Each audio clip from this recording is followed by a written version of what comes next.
Que el Señor les bendiga abundantemente, mis amados hermanos. Seguimos orando por todos ustedes para que el Señor nos guarde en medio de esta pandemia. Y platicando con el pastor Usías y como pastores, ahora que hemos concluido ya la serie de predicaciones sobre el libro, la carta a los Hebreos, iniciaremos a partir de este domingo una serie de predicaciones expositivas sobre el importante y apasionante libro de los Hechos de los Apóstoles. Así que, hermanos, les invitamos a que no se pierdan ninguno de estos sermones y predicaciones sobre este importante libro de la Biblia, Hechos. Y les invito a ir al libro de los Hechos de los Apóstoles en el capítulo 1.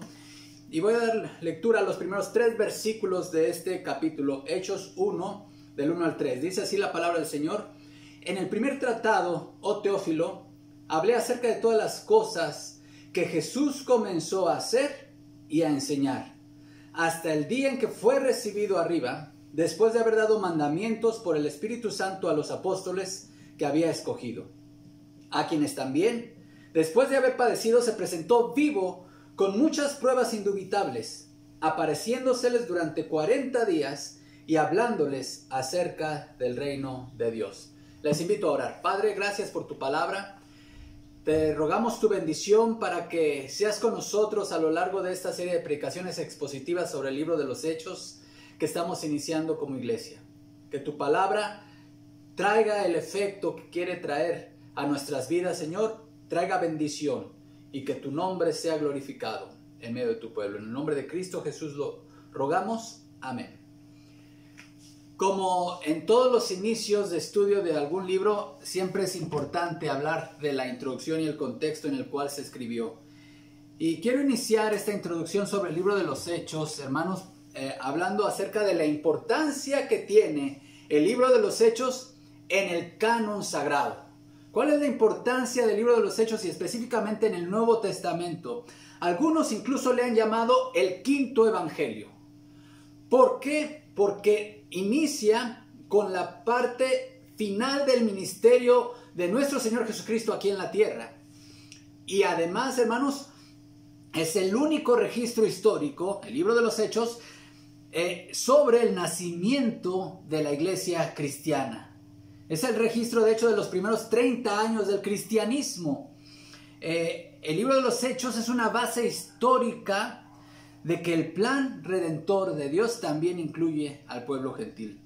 De hecho, este libro sagrado, hermanos, constituye un puente entre el ministerio del Señor Jesucristo terrenal, narrado en los evangelios, en los 4 evangelios, y las cartas apostólicas. Sin este libro no habría mucha conexión entre lo que está narrado en los evangelios y lo que está escrito en las cartas. El libro de los Hechos es un testimonio del poder y obra del Espíritu Santo en la iglesia.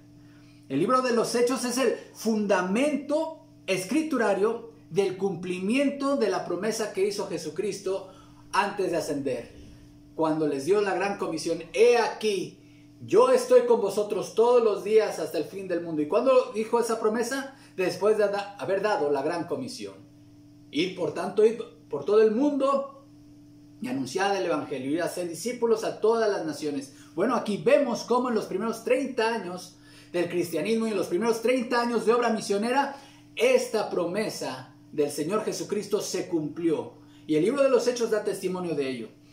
Este libro también es un estímulo grande para la iglesia del siglo XXI para que cumplamos la gran comisión. La palabra Hechos, hermanos, es la palabra griega praxeis, es la palabra que le da el nombre a este importante libro. Frecuentemente es una palabra utilizada en la antigüedad para referirse a los logros de aquellos grandes hombres y héroes de la antigüedad. Bueno, aquí, como hemos visto, hermanos, es muy importante identificar al protagonista real del libro de los Hechos. Ustedes ven en sus Biblias el título de este libro y dice Hechos de los Apóstoles. Pareciese que está hablando de las grandes hazañas de los apóstoles y de los primeros cristianos o de la iglesia primitiva, pero cuando nosotros vemos y nos aproximamos al libro, vemos que el protagonista, el héroe real de la narración, es el Espíritu Santo. Por lo tanto, un título adecuado sería Los Hechos del Espíritu Santo. Vemos cómo aquí en esta narración, debido a que fue el ministerio, la dirección, el control y la capacitación del Espíritu Santo lo que fortaleció a la iglesia y la hizo crecer en número, en poder espiritual y en influencia. Hablemos un poco del autor. El autor humano, el instrumento humano que Dios utilizó soberanamente para escribir y dejarnos este legado espiritual, hermanos, fue el médico Lucas. Médico de profesión, médico misionero, compañero del apóstol Pablo en sus viajes misioneros. Y aunque Lucas no es nombrado ni en su evangelio que lleva su nombre, ni en este libro de los Hechos, nosotros podemos ver testimonios muy concluyentes que despejan toda duda de que él es el autor. De hecho, Lucas era amigo de Pablo, ya lo mencionamos, cercano, compañero de viaje y médico personal, como lo dice Colosenses 4:14.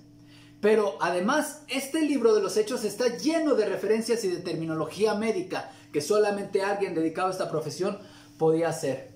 El uso frecuente que se ve aquí en el libro de los Hechos del pronombre nosotros, en primera persona del plural, revela que él fue un testigo ocular de los acontecimientos que narra. Entonces vemos, hermanos, que aquí esta es la evidencia interna de que Lucas es el autor de este libro, pero también hay evidencia externa de los primeros padres de la iglesia que concluyen de una forma uniforme de atribuirle a Lucas la autoría humana de este libro. Sabemos que Lucas obró bajo la supervisión apostólica de Pablo, pero sobre Lucas se posó el Espíritu Santo, quien lo inspiró para escribir y comunicarnos Dios este libro tan importante. Fecha y lugar de escritura. ¿Cuándo fue escrito el libro de los Hechos y en dónde? Bueno, el libro de los Hechos termina con el encarcelamiento de Pablo en Roma. Si nosotros consideramos que Pablo llegó a Roma en el año 61 después de Cristo y permaneció ahí por 2 años, de acuerdo a lo que el mismo libro nos dice, hermanos, en 20:30, en el capítulo 20:30, por ello, la historia del libro de los Hechos termina en el año 63, su narración ahí termina, y esta es la fecha probable de redacción del libro. Este libro no hace referencia alguna a la persecución abierta contra los cristianos que desató Nerón en el año 64 después de Cristo, ni al martirio de Pablo a finales de la década de los 60 del siglo I, ni al martirio de Pablo, ni a la destrucción de Jerusalén en el año 70 después de Cristo. Entonces todo esto, datos, nos hacen pensar que el año 63 después de Cristo es el año en el cual se escribió el libro de los Hechos. ¿Desde dónde se escribió? Muy probablemente fue en Roma, ya que Lucas era compañero de Pablo y durante su encarcelamiento en Roma, Lucas escribe este libro. Y nosotros podemos ver aquí ahora hablar acerca del propósito. ¿Qué tenía en mente? Dios usó las intenciones humanas, no olvidemos, hermanos, soberanamente Dios utilizó las condiciones externas y las intenciones humanas para dejarnos su palabra. Ahora, ¿qué tenía en mente Lucas cuando escribe esto? Y para ello, hermanos, debemos de recordar o de identificar el destinatario original. ¿A quién se dirige este libro? Ahora, si nosotros vemos, hermanos, que el Evangelio de Lucas y el libro de los Hechos son 2 tomos de un único volumen literario, de una única obra literaria, hermanos, y ambos tomos tienen una dedicatoria. Y la dedicatoria se dirige a un personaje del cual tenemos muy poca información, pero hay un título muy importante que se le da a este personaje. El personaje se llama Teófilo, pero Lucas, el médico Lucas, se refiere a él como excelentísimo Teófilo. Es el destinatario original a quien se dirige tanto el Evangelio de Lucas como el libro de los Hechos.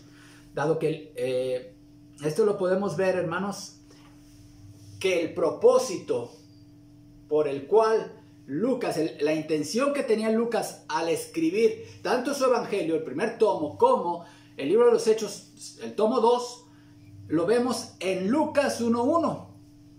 Aquí deja claro el autor qué tenía en mente. Dice así: puesto que ya muchos han tratado de poner en orden la historia de las cosas que entre nosotros han sido ciertísimas, tal como nos lo enseñaron los que desde el principio lo vieron con sus ojos y fueron ministros de la palabra, me ha parecido también a mí, después de haber investigado con diligencia todas las cosas desde su origen, escribírtelas por orden, oh excelentísimo Teófilo. Y nota el 4, para que conozcas bien la verdad de las cosas en las cuales has sido instruido. Teófilo tenía conocimiento de las verdades acerca de la vida y obra de nuestro Señor Jesucristo, y Lucas le está escribiendo este documento en el cual él se basó, por supuesto, en una investigación exhaustiva. Eso es la parte humana, pero la parte divina es la obra del Espíritu Santo en su corazón. Es el propósito de Lucas y de Hechos. Y podemos identificar entonces que puede haber una audiencia en segundo grado. Sabemos que el autor a quien va dirigido esto, ya dijimos, el excelentísimo Teófilo. Pero este libro, tanto el Evangelio de Lucas como el libro de los Hechos, fue leído primordialmente entre las comunidades que fueron objeto del ministerio del apóstol Pablo, las comunidades gentiles, las iglesias cristianas que fueron fruto del trabajo misionero de Pablo. Entonces, si se tiene en mente a una comunidad gentil, a diferencia de Mateo y Marcos, que son evangelios dirigidos a una audiencia judía, Lucas y Juan van dirigidos a un auditorio gentil. Entonces, cuando nosotros vemos eso, hermanos, vemos cómo hay en mente aquí promover una base para la estabilidad de la fe de estas comunidades. Los hechos narrados, hermanos, en este libro de los Hechos, no eran producto de esfuerzos de hombres entusiastas, sino que eran el mismo poder del Espíritu Santo obrando en ellos. Así que este libro, hermanos, trataba también, tiene un propósito apologético. Ahí en las comunidades donde el apóstol Pablo ministró, normalmente se desataba persecución y había disturbios y alboroto. Y mucha gente no creyente acusaba a la iglesia de que era un movimiento que ocasionaba problemas. Y Lucas aquí está tratando de aclarar que no es así. Con detalle está poniendo aquí en orden las cosas, y cuando hubo conflicto, está diciendo de dónde venía ese conflicto. ¿Cuál es el mensaje central del libro de los Hechos? Es muy importante, hermanos, cuando usted estudie su Biblia de forma devocional, en su estudio bíblico personal, identifique de cada libro de la Biblia ese hilo conductor. Ese hilo conductor, hermanos, que desde el cual nosotros nos vamos a tomar y no lo vamos a soltar a lo largo de toda esta serie de predicaciones. Entonces, ¿cuál es el tema central del libro de los Hechos? Lo podemos resumir en una frase, hermanos. Los gentiles, los no judíos, y aquí incluye también a los samaritanos y a todas las naciones, están incluidos en el plan redentor de Dios.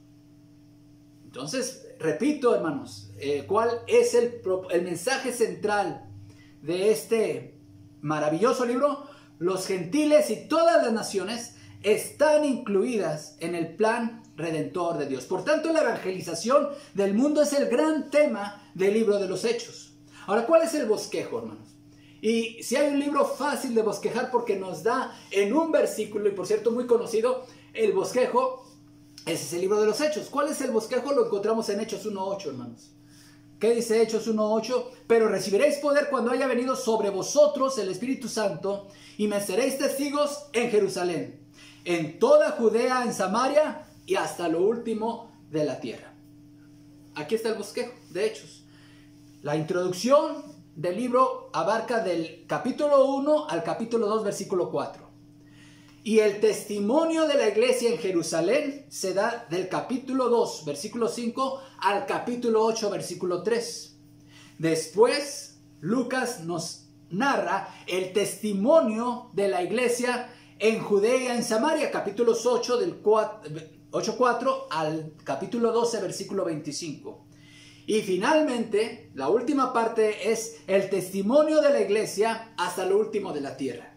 A partir del capítulo 13, versículo 1, con el envío de la iglesia de Antioquía a estos misioneros, Pablo en su primer viaje misionero, y hasta el 28:31. Es decir, la expansión del cristianismo de Jerusalén a Roma, la misma capital del imperio.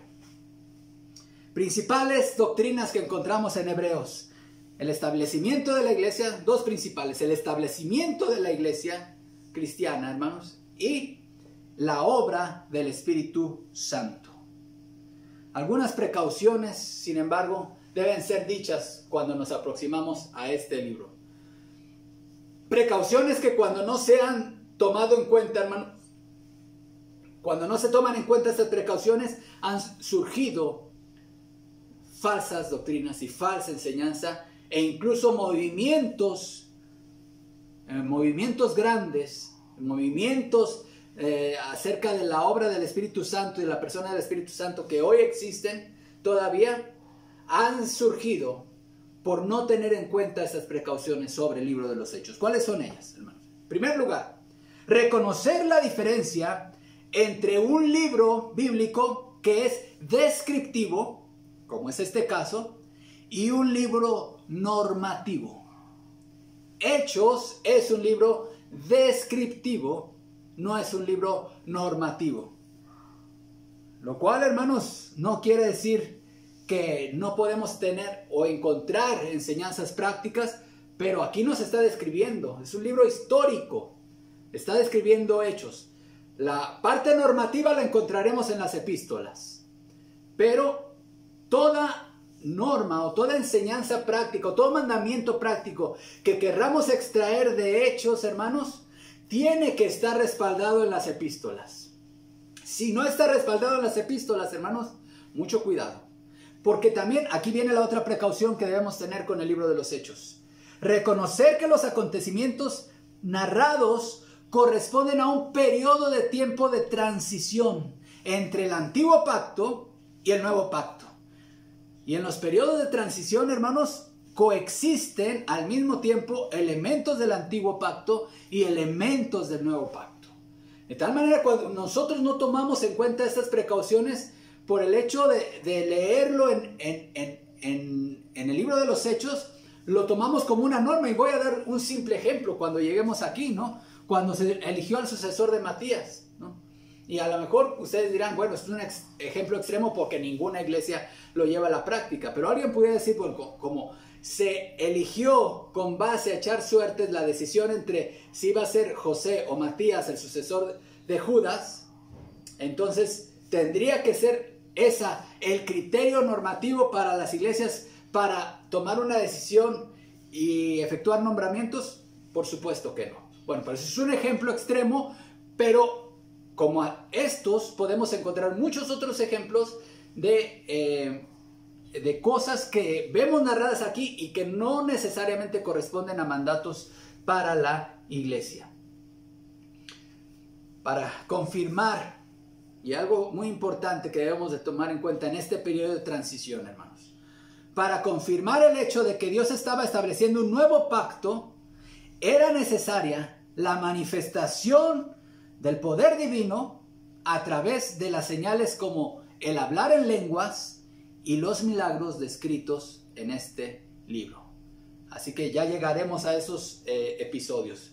Pero quiero compartirles aquí un mensaje acerca de estos primeros 3 versículos del libro de los Hechos. Y es que este libro nos habla, estos primeros 3 versículos, habla de la gloria del Evangelio de Jesús, hermanos. Y si hay algo maravilloso como evidencia de que Lucas está siendo guiado por el Espíritu Santo, es que Lucas inicia el libro de los Hechos, el segundo tomo, hermanos, de su volumen, de su obra literaria, describiendo de una forma resumida y concreta las verdades del Evangelio, ese mensaje que iba a trastornar el mundo, de lo cual él mismo da testimonio en su libro.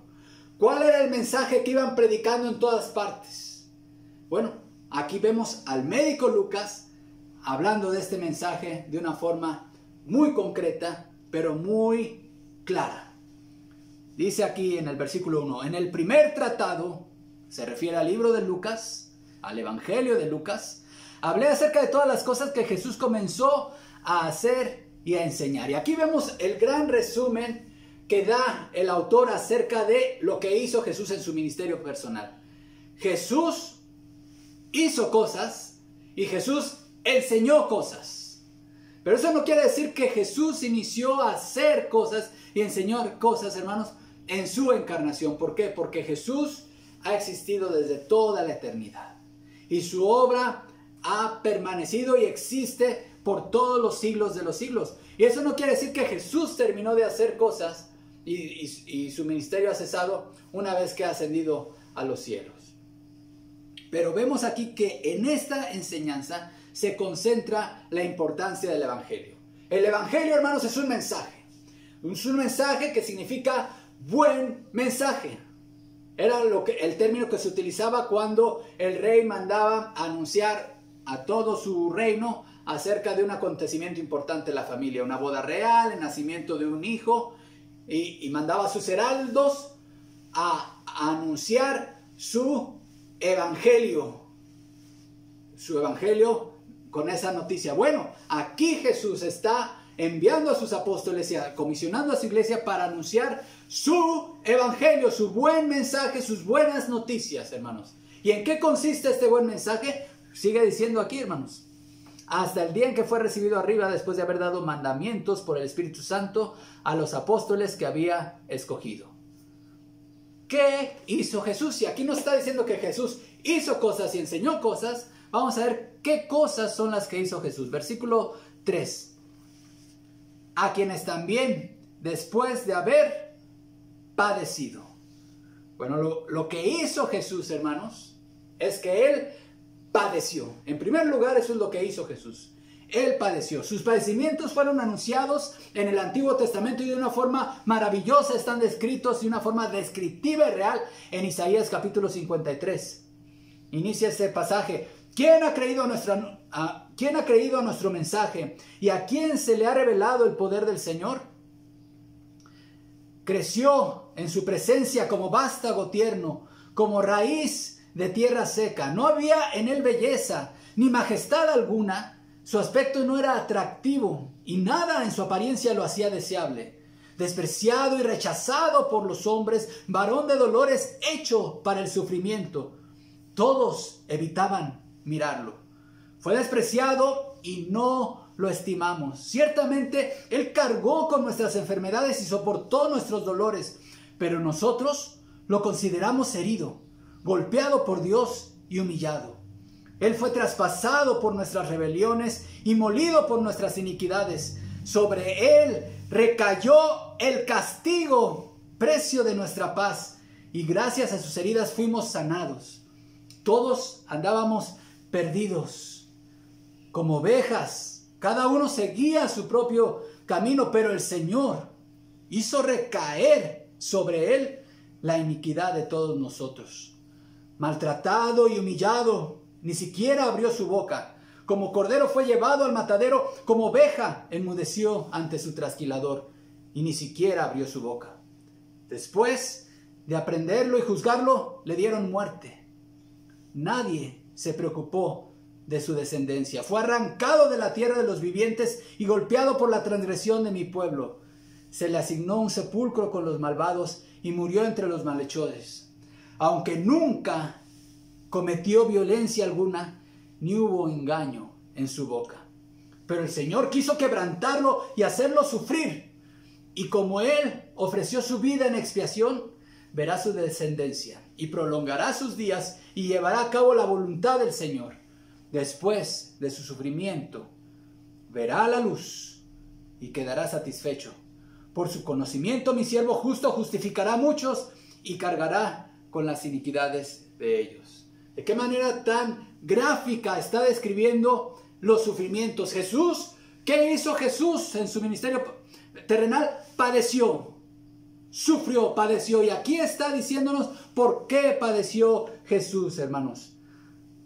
Hay muchas teorías que han surgido a lo largo de la historia cristiana acerca del significado de la muerte de Jesús, pero todas ellas, solamente lo que nos acaba de decir Isaías en su capítulo 53 es la única interpretación válida del sufrimiento de Jesucristo. Hubo un hombre llamado Lelio Socino que vivió del año 1525 al 1562. Él fue el originario de la teoría sociniana y interpretaba Socino los padecimientos de Jesús de esta manera. Él decía: el valor real de la muerte de Jesús se encuentra en el ejemplo bello y perfecto del tipo de dedicación que deberíamos practicar. Esta doctrina, de hecho, rechaza la doctrina de la sustitución vicaria. Socino decía que la muerte de Jesús solamente es un ejemplo bello, ¿sí?, y perfecto de cómo nosotros debemos dedicarnos a causas justas y estar dispuestos a morir por esas causas. Que eso es lo único que enseña la muerte de Jesús, pero que nada tiene que ver con el perdón de nuestros pecados. Hay otra teoría que se le atribuye a Pedro Abelardo, la teoría del amor. Dice que la expiación como una demostración del amor de Dios. De que Abelardo resultaba la primacía del amor de Dios e insistía que Cristo no hizo ninguna especie de pago de sacrificio al Padre para satisfacer la dignidad ofendida. Decía Pedro Abelardo que Jesús demostró a la humanidad con su muerte toda la extensión del amor de Dios hacia ellos. La muerte de un maestro que se convirtió en mártir por las enseñanzas que dio, dando con su muerte mayor significado a su enseñanza. Son teorías liberales.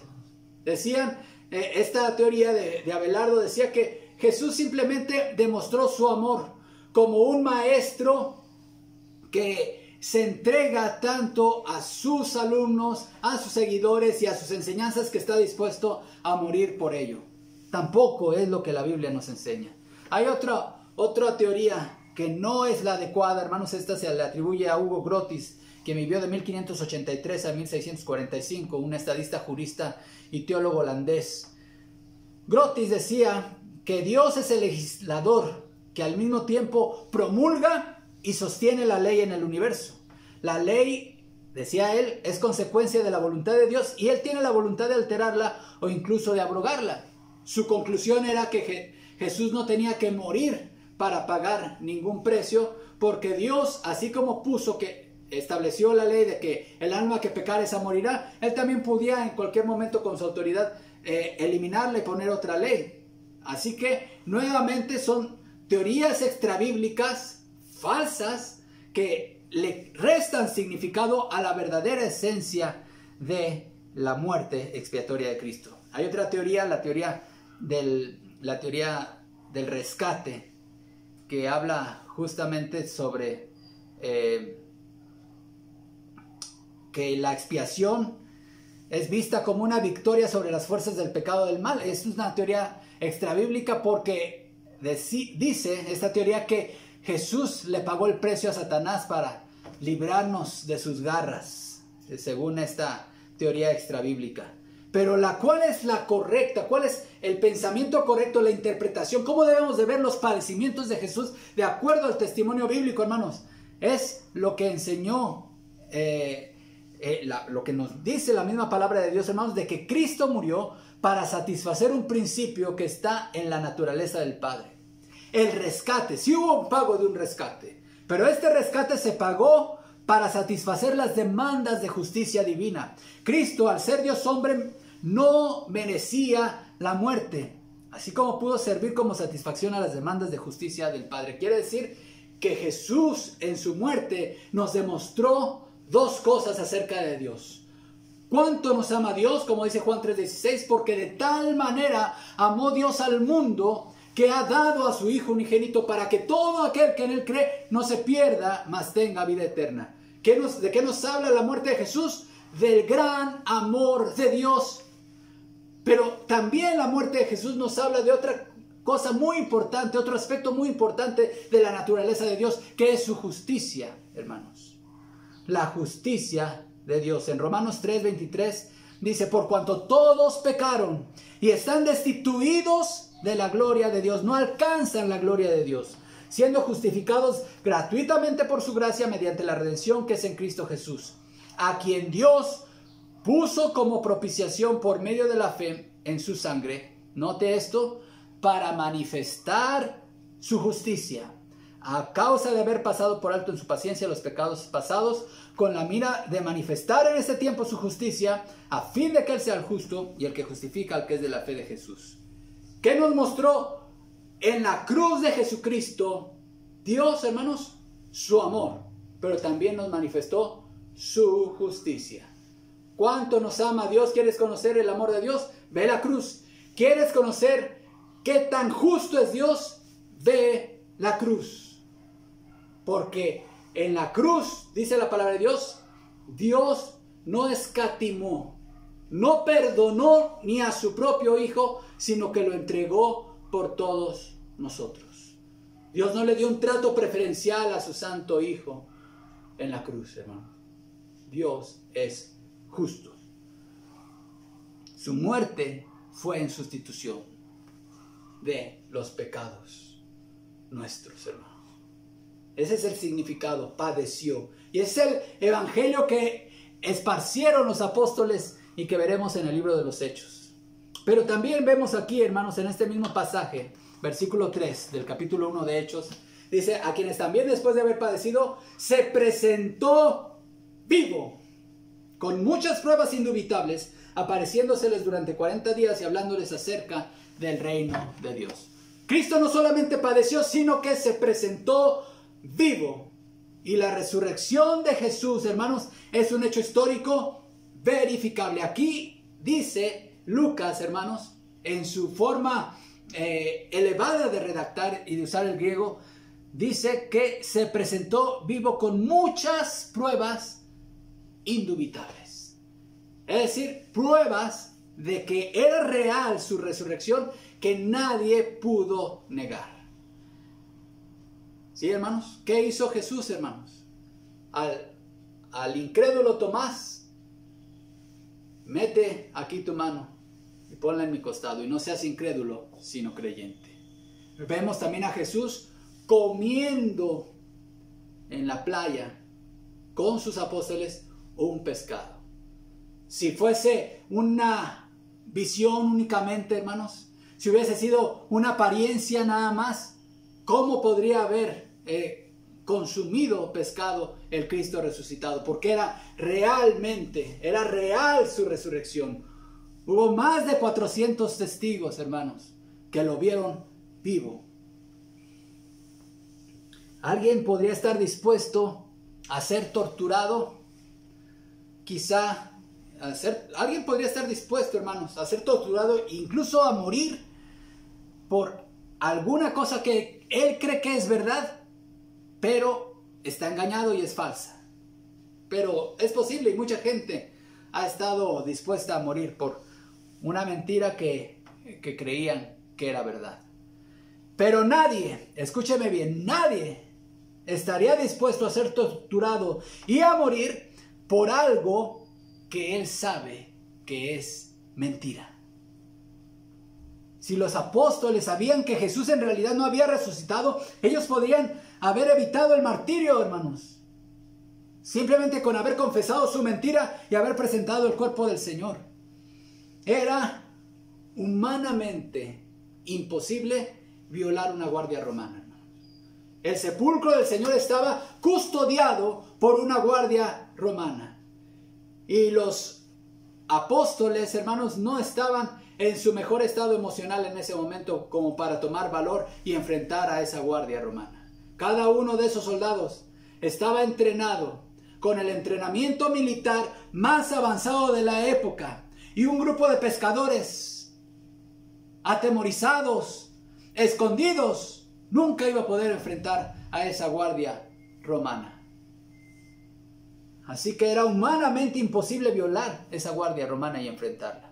Los registros, otro argumento a favor de la historicidad de la resurrección de Jesús, es que los registros de los evangelios son la literatura antigua más confiable desde el punto de vista de la existencia de los manuscritos disponibles que son tan cercanos a la fecha de su redacción.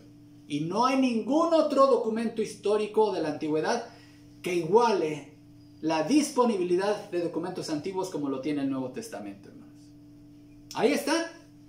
Están en las universidades, están en los museos. Documentos tan cercanos, hermanos, a la fecha y a la época en los cuales vivieron. Así que, hermanos, nosotros podemos realmente confiar en el testimonio de la palabra de Dios. Pero también la resurrección de Cristo es la base de la fe cristiana, hermanos. La resurrección del Señor forma parte integral del plan redentor de Dios. Pablo dijo en Romanos 4:25, el cual fue entregado por nuestras transgresiones y resucitado para nuestra justificación. La resurrección es la expresión de la satisfacción del Padre ante la muerte y sacrificio de su Hijo. Efesios 5:2 dice, y andad en amor como también Cristo nos amó y se entregó a sí mismo por nosotros, ofrenda y sacrificio a Dios en olor fragante. El Padre aceptó ese sacrificio y lo recibió como olor fragante y puso su sello al resucitar a su santo Hijo de entre los muertos. Si la resurrección de Cristo fuese un mito o una mentira inventada por mentes perversas, nuestra fe no tendría ningún sentido. El resto de credos religiosos fuera del cristianismo, hermanos, se basan en la obra y enseñanzas de gente que murió y cuyos restos están todavía en sus tumbas. Sin embargo, el cristianismo tiene como pilar fundamental que lo sostiene en pie a un hecho histórico: la resurrección de nuestro Señor Jesucristo. Cristo vive. Hermanos, el inicio del libro de los Hechos, con una descripción resumida del glorioso evangelio de Jesús, nos da algo en qué creer.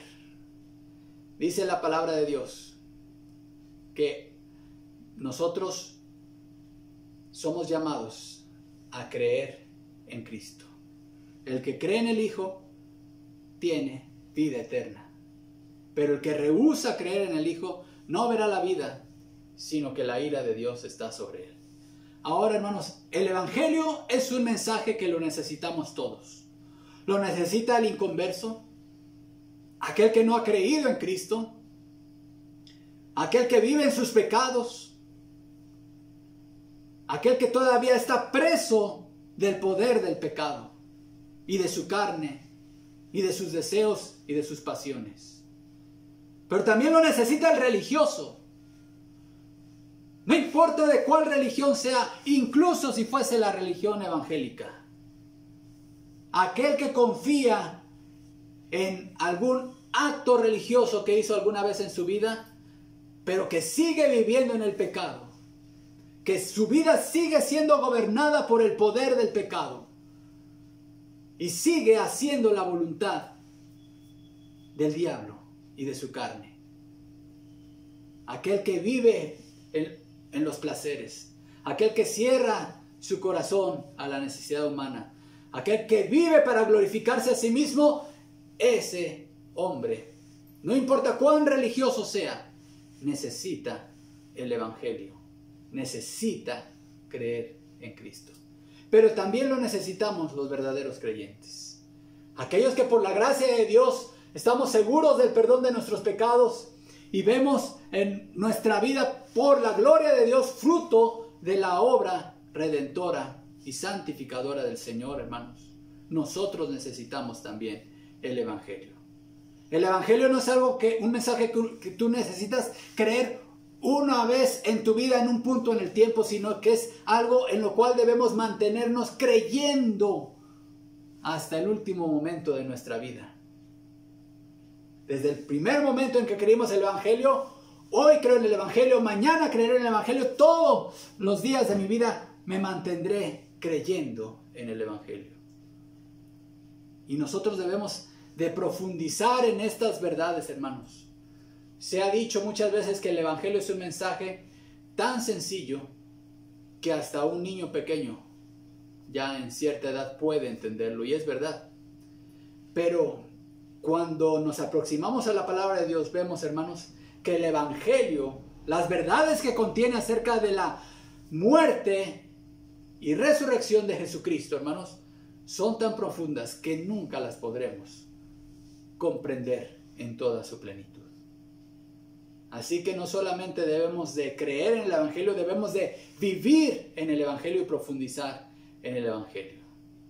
Si todavía tu vida está gobernada por el pecado, si tu vida no está siendo vivida para la gloria de Dios, si tú vives tu vida para dedicarla a un sistema religioso, para exaltar un sistema, para exaltarte a ti, o para exaltar a algún otro estructura eclesiástica, y no vives para la gloria de Dios, tú necesitas creer en Cristo.